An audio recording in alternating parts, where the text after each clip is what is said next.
एडिको ग्रामीण रोजगार पहल उत्तर प्रदेश में 6000 से अधिक नौकरियां। पहले चरण में हाथरस में 1500 युवा हुए लाभान्वित। Hathras global talent advisory workforce solution provider Adecco group की सब्सिडियरी एडिको इंडिया ने उत्तर प्रदेश में ग्रामीण युवाओं को रोजगार के अवसर उपलब्ध कराने के लिए एक नई पहल शुरू की है। इस पहल का लक्ष्य आगामी 4 महीनों में 6000 से अधिक नौकरियों का सृजन करना है। इस बहुप्रशंसित पहल का पहला चरण हाथरस जिले में भव्य नौकरी मेले के आयोजन के साथ शुरू हुआ, जहां 1500 से अधिक युवाओं को रोजगार के अवसर प्रदान किए गए। इस मौके पर एडिको इंडिया के कंट्री मैनेजर सुनील चेमन कोटिल ने कार्यक्रम का उद्घाटन किया। उन्होंने बताया कि इस ग्रामीण रोजगार पहल का उद्देश्य टियर 2 और टियर 3 नगरों के युवाओं तक रोजगार के अवसर पहुंचाना है।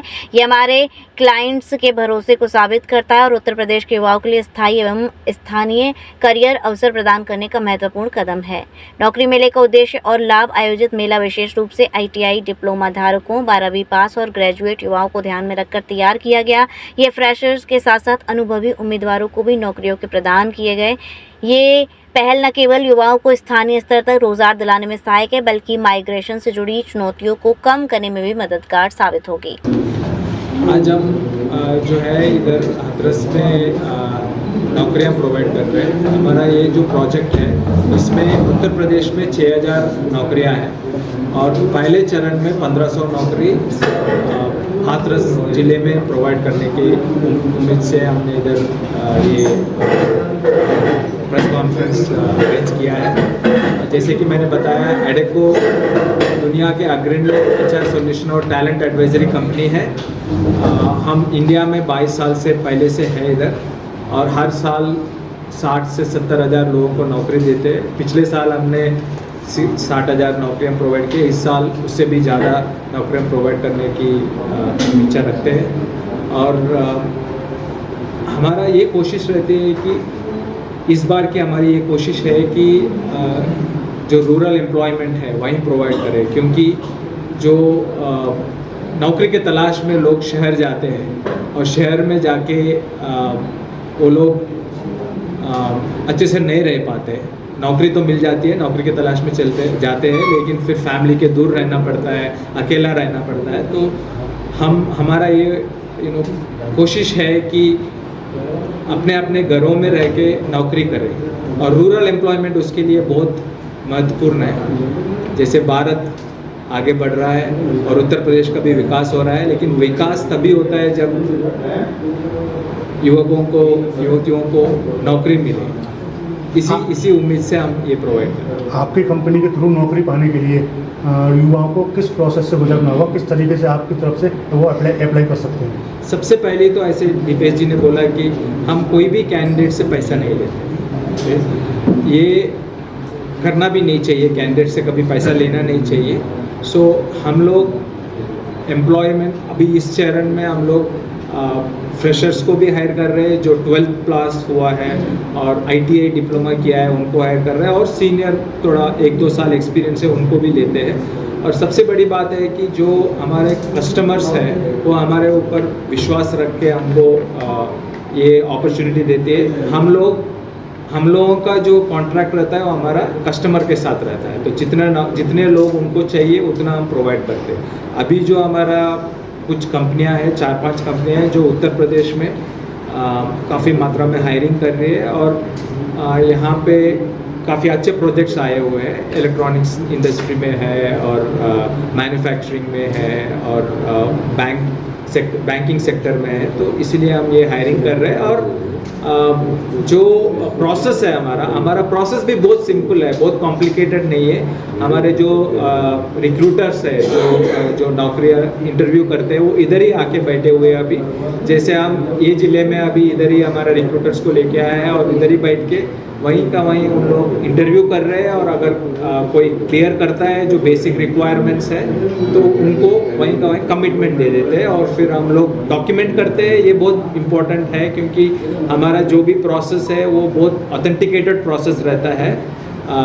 हम लोग जो भी गवर्नमेंट का मिनिमम वेजेस है उसके हिसाब से ही देते हैं, और जब भी मिनिमम वेजेस चेंज होता है हम लोग फिर से चेंज करते हैं, और जो भी सोशल सिक्योरिटी है गवर्नमेंट का, जो ESI है, PF है, वो सब हम ऑफर करते हैं। तो सब डॉक्यूमेंटेड प्रोसेस रहता है। और एक बार और काफ़ी बार क्या होता है कि इंडिया में एक प्रॉब्लम है कि फॉर्मल और इनफॉर्मल सेक्टर की बहुत प्रॉब्लम है।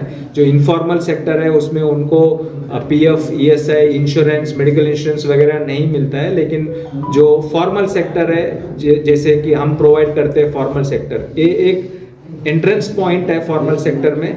और एक बार जो भी नौकरी इस सेक्टर में करता है उनको पता चलता है कि क्या क्या सहूलियत गवर्नमेंट ने ऑलरेडी मैंडेट किया हुआ है लेकिन वो उनको नहीं मिल रहा था, और उनका जो करियर है फिर आगे बढ़ने में वो मदद बन जाता है, क्योंकि एक बार आपको फॉर्मल एम्प्लॉयमेंट मिल गया है फिर आप धीरे धीरे से अपना करियर बिल्ड कर सकते हो। आपकी तरफ से सर क्या मानक रखे गए हैं नौकरियों के लिए कि कितनी रिक्वायरमेंट होनी चाहिए, क्या क्वालिफिकेशन होनी चाहिए, ऐसा भी कुछ है? और बंदा किस तरीके से अप्लाई कर सकता है, आपसे कैसे जुड़ सकता है?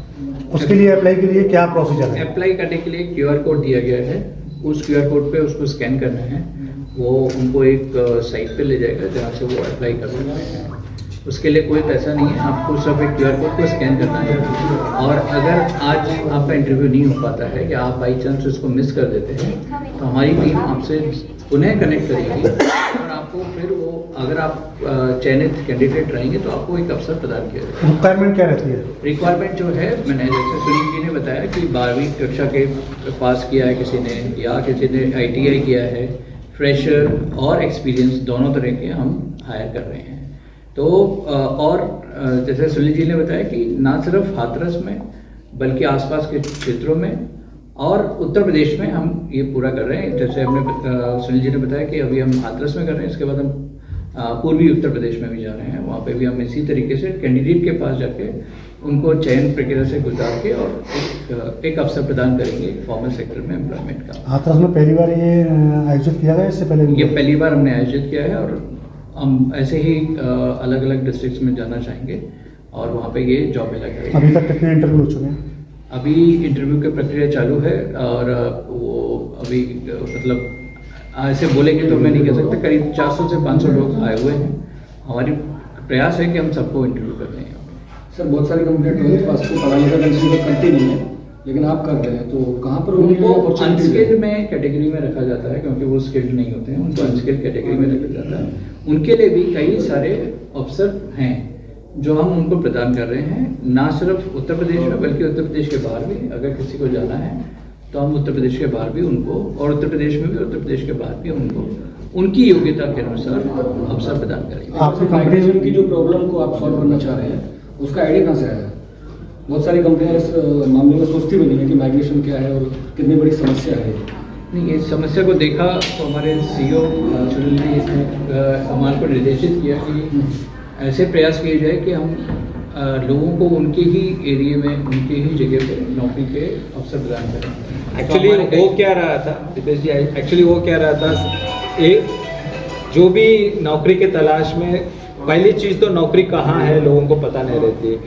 कोई इस शहर के, जो इस ज़िले के जो रहते हैं वो लोग दूसरे ज़िले में या फिर शहरों में जा रहे हैं, और शहर के कुछ लोग दूसरे ज़िले के इधर कर रहे हैं, क्योंकि नौकरी कहाँ है पता नहीं है। तो हमने ये सोचा है कि अगर इतनी तकलीफ हो रही है जो कैंडिडेट्स को शहर में जाके नौकरी करने में, तो अगर इधर कोई हमारा मौका है और अभी आज हमारे जो कस्टमर्स है इसी ज़िले के लोगों को हायर करने की कोशिश कर रही है, तो हमने सोचा कि ये सबसे अच्छा अवसर है। इससे हम उनको फैमिली से दूर भी रखने की ज़रूरत नहीं है, और जो भी नौकरी करता है वो ज़्यादा मन तक, मतलब हाथरस के लोगों को हाथरस में रोजगार मिलेगा। वो सबसे महत्वपूर्ण उद्देश्य है, क्योंकि उससे उनका जो पर्सनल लाइफ है वो भी सिक्योर रहता है।